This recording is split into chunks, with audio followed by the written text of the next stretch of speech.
Turning now to a federal court ruling that could have a big impact on the 2024 presidential race. Well, the reason, it could severely limit legal challenges under the Federal Voting Rights Act. ABC's Rena Roy has more.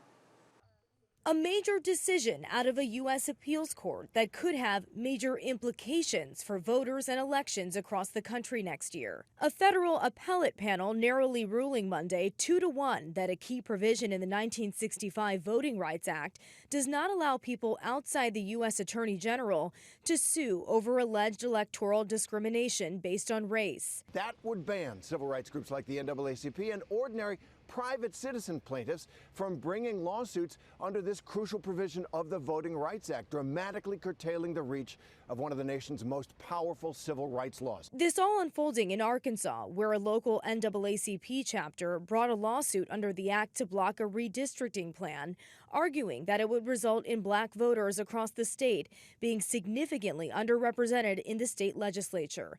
But the court threw out this case. Sherilyn Eiffel, former president and director counsel of the NAACP Legal Defense Fund, condemning the decision on MSNBC.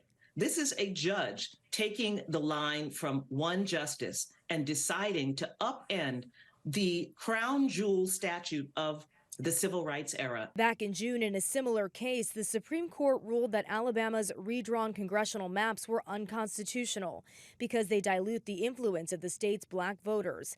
That case also originally brought by civil rights groups who won.